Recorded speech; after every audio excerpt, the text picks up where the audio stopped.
the Healing Through Love podcast with Charlene Lynch and Rose Davidson. Welcome to the Healing Through Love podcast. I'm Charlene Lynch, and together we're shining a light on hope, resilience, and transformation in the journey to end domestic violence. Each week we bring you inspiring interviews with change makers, survivors, advocates, and experts who are making a difference in the lives of those affected by domestic and family violence. Whether you're on a healing journey yourself or you're supporting someone who is, this is your space for powerful stories, practical tools, and heartfelt inspiration. Let's heal through love. I'm excited today. We've got a wonderful guest, Jonathan. His journey is one of resilience and transformation.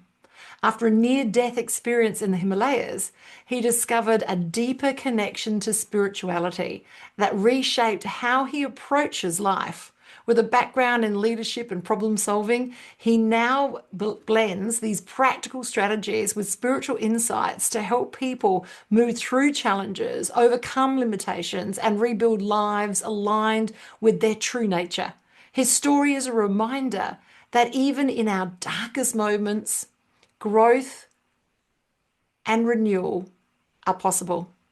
A message that speaks directly to anyone healing from trauma or seeking hope for the future. Hello, Jonathan, and welcome. Hello. Thank you very much for having me here. Oh, it's such a privilege. Wow. Okay, so let's start with your adventure, the journey that brought you to a near life experience, the end of life experience, because that will be relevant for many of our listeners. I like that little slip, a near life experience.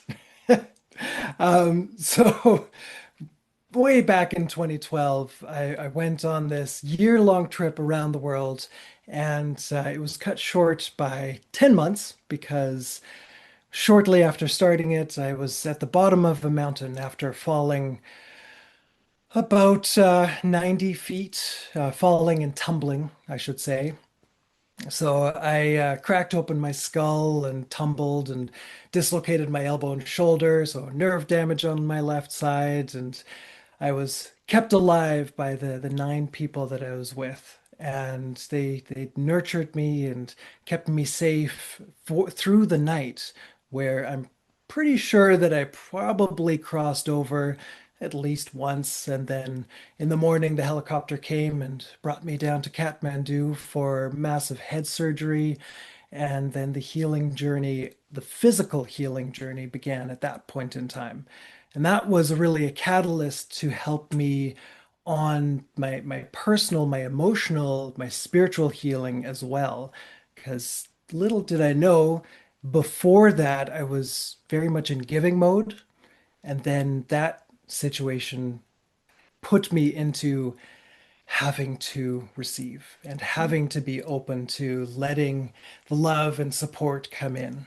Oh, I love it. Like it's a tragic story, but I love the awakening through that. So, in that night, and obviously the time that moved through that whilst you're healing, what was your reason why? What was the because it would be so easy to go, really, wouldn't it? To make the choice to go, yep, thanks for coming, and leaving. So, like, what kept you here? What was the thing that was in your mind that kept you here? I don't know. That's the easiest answer, because I don't have any memory. With that massive head wound, I've got about a week where I don't remember anything. There's one split second of a memory that I've got while I was falling, which is this voice inside of me that just said, "Just let go." And that's what I did. And so I relaxed my whole body and didn't snap my neck, thankfully. And I think that's what kept me alive right in that moment, when falling. But then what kept me alive that night? I don't know. Wow. I guess I was here to, keep doing some kind of work, and my spirit and my mind somehow knew that. Wow, so this was the beginning of a long journey for you, 2012. So it's been many years. So, after you were, well, during the process of becoming physically healed, how did you start to see there was a level of transformation? How were you able to shift from the giver to the receiver? Well, that was the very beginning, where I literally had to have other people feed me, bathe me, all of those things. So that started the journey, and then after that, it I opened up a little bit more to receiving, and then throughout the following years after that, I started to learn that there were some other, maybe not so healthy traits within myself, especially around relationships. So I had a bunch of failed relationships, including a failed marriage, where I'd gone into those as the savior, as the helper, as the knight in shining armor. And then only a few years ago, I really started to step out of that, and I started going to different 12-step groups and deepening my healing journey through therapy and just safe spaces to connect in with. So it's been a gradual opening up to receiving, and it's still continuing actually. Oh, there's so much in that to unpack. So I want to dive into, you mentioned a type of archetype. So us knowing where we are and how we turn up. So I want to dive into that. And you also mentioned the 12 steps as well. As a recovered alcoholic, I've been sober now just over 10 years. I get the 12 steps. And so dive into those things. First of all, talk to me about this archetype and recognizing who it is that you are and how it is that you turn up. And then let's talk about how the 12 steps helped you move forward. Mm, absolutely. Okay. The archetype of being the knight in shining armor. That is how I gained love when I was a child, and I think all of us have some kind of an imprint that gets us going and has us um, uh, surviving in childhood, whether physically or emotionally.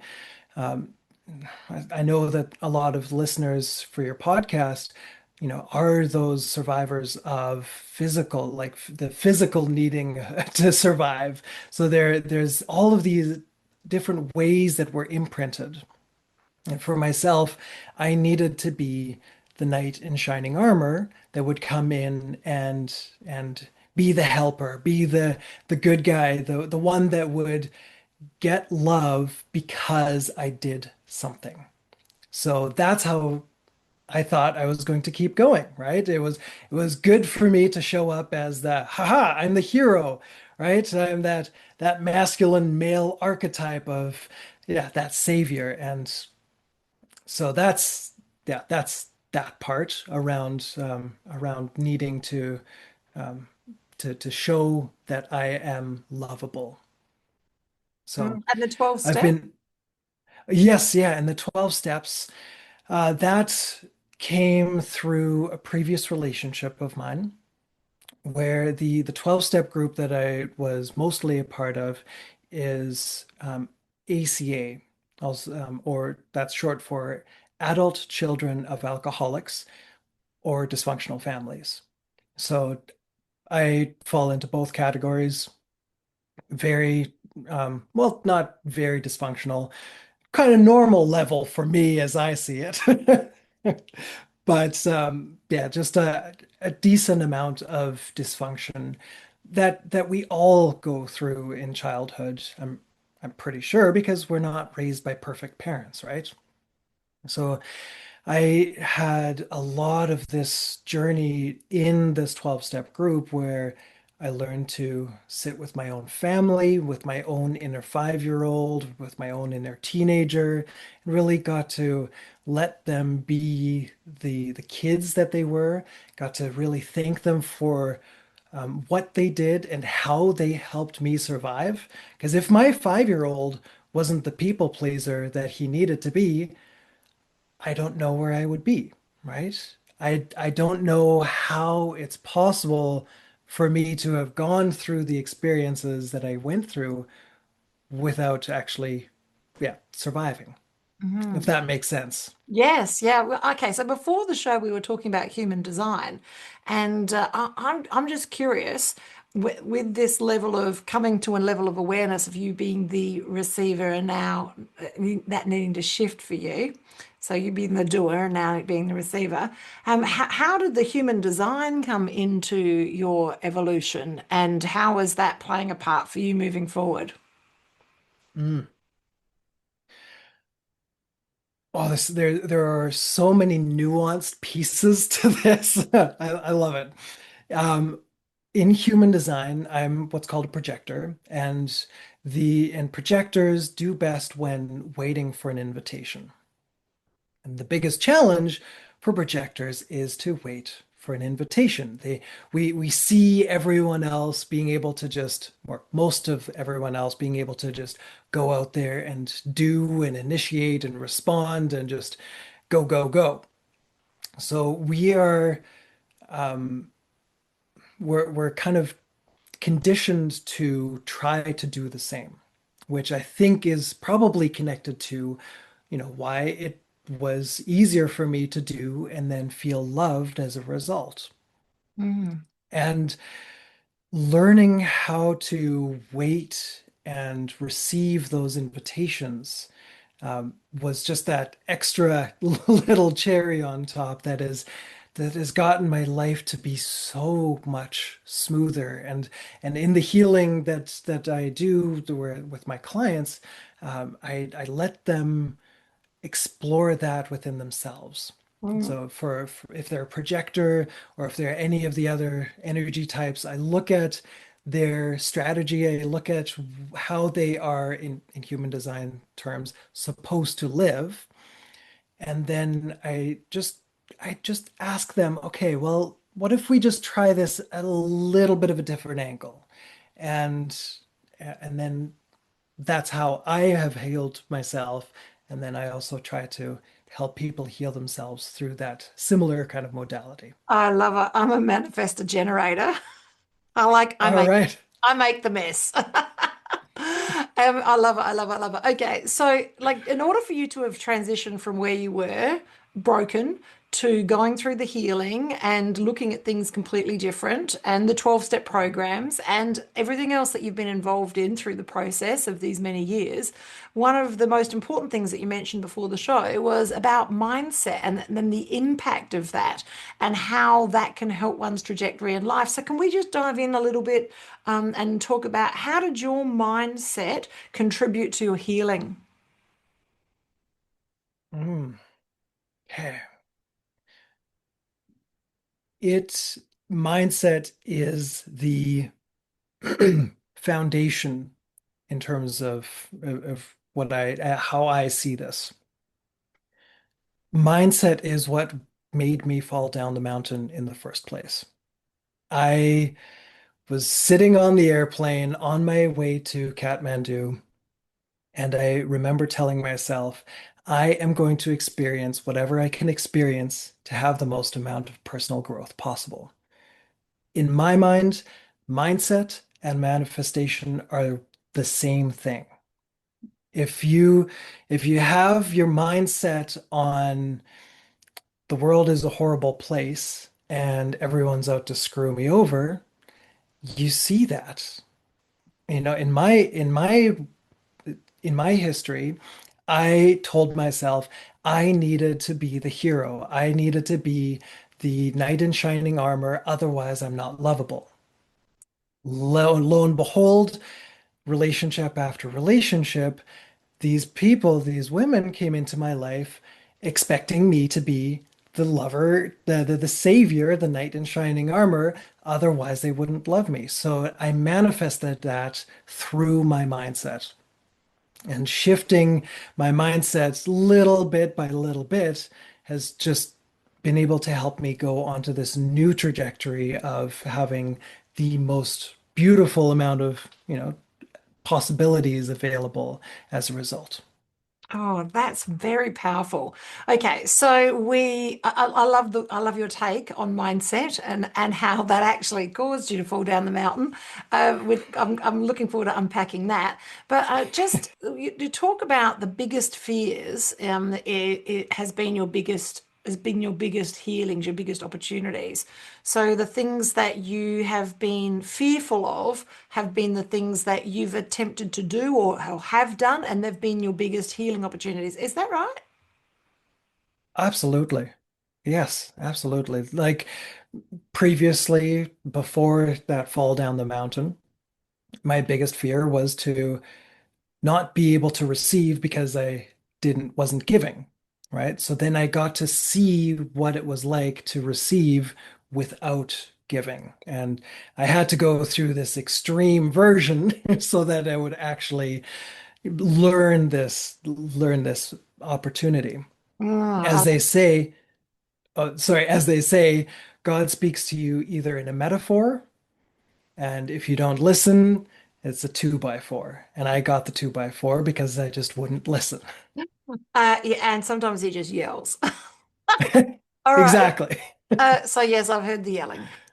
So you talk about the need to get out of your comfort zone, and obviously the climbing down the mountain or falling down the mountain was a need to get out of your comfort zone. But this is not just the first time that you've got out of your comfort zone, and you've got a keen awareness that getting yourself out of comfort is where the growth happens. So yeah, can we just talk about that with our listeners? Yes, yes. Well, we are, as a humans in general, love to be in this comfortable space, right? We we see this all the time, especially in the United States, where it's the kind of epicenter of, well, people don't want to walk, so they don't walk, right? And it's tastier to eat the sugary, snacks than to eat a vegetable rich, healthy, clean food diet, right? So it's so much easier to say, okay, I'm going to stay where it's safe, where it's comfortable, what I'm used to. For me, what I was used to being in that people pleaser, in that knight in shining armor and role. So the only way that I was going to heal and grow was to step out of that and just try that a little bit. And I do my best to push myself a little bit outside of my comfort zone so that I get to experience different things in new ways, and then also be able to grow my comfort zone so that I will be able to become even better and more healed and more lovable without me actually having to resort to the previous ways that I was. Oh, I love it. I've just turned 59, and this year is all about doing fearful things. I'm calling it the Brave Heart Project. So before I'm 60, I'm going to do all scary things. I started it off just a couple of weeks ago by abseiling down a perfectly good building. I don't do heights, so like that was absolutely horrifying for me. And then the next one's jumping out of a plane, and there's another one which is swimming with the sharks. Anyway, I don't know what I got myself in for, but I don't want to get to 60 and have any fear. Well, any big fears left over. I want to have the really big scary ones knocked on the head by then. I love it. Now, you're actually offering an opportunity for people to get relationship ready, to get to know themselves at a different level, to and have a look at their own archetypes, to shine that light, look in that mirror and see themselves differently so that they can see, okay, what level of responsibility am I taking for this relationship? How do I want to turn up? Who do I want to turn up for? What are the red flags? What do I need to look for? All of these things and so many more. And so you've got a beautiful opportunity for people to learn how to get relationship ready. And what I understand is our listeners are going to have access access to a code, which is going to give them at a discounted rate. Now, that code will be in the show notes and in the show description, but I'd love you to take out the podcast now by just running through and just telling us just a little bit about what they can expect in this Relationship Ready course. Yes, this relationship preparation course, it's relationship preparation for the relationship with oneself. And the second most important relationship is the intimate relationship that you have with your spouse or another person. And those two relationships, I think, are foundational to the rest of life. So for 99 days, it's a long, long course. We dive into who you are, into where you're coming from, what experiences you had in childhood, young adulthood, previous relationships, unpack all of those through, just sitting, writing, and meditating on those different situations. And then we go into healing all of that for the next middle section of the course. And finally, we get to build the foundation. Who do you want to be in the relationship? What kind of relationships do you want to be in? And really building that foundation of red flags, green flags, the non-negotiables, good conversation tools as well. What if things get heated? Okay, well, what is a good tool to help you communicate in a really healthy way? So, and there's actually 2 codes. But we can link those up in the show notes. I love it. Okay, so listeners, you will have access to those in the show notes and in the show description. It's been fascinating talking to you about really a life and death situation that could have gone either way, that turned out to be your saving grace. It turned out to be the opportunity, a door that was opened for you to walk through and see life differently, turn up differently, learn more about you, learn more about your other relationships with other people, and really dive in deep. And now through these learnings, you're sharing them with other people. Oh, I love it. I love it. It's been a privilege and a pleasure to hold this space and have this beautiful conversation with you. It's a goodbye from me, from Healing Through Love, and a goodbye from Jonathan. All right, thank you. It was so much fun. Thank you for joining us for this episode of Healing Through Love. You can get further resources, see the show notes, or simply reach out to us via our website at htlaustralia.org. Thanks so much for joining us, and we look forward to your company next time on the Healing Through Love podcast.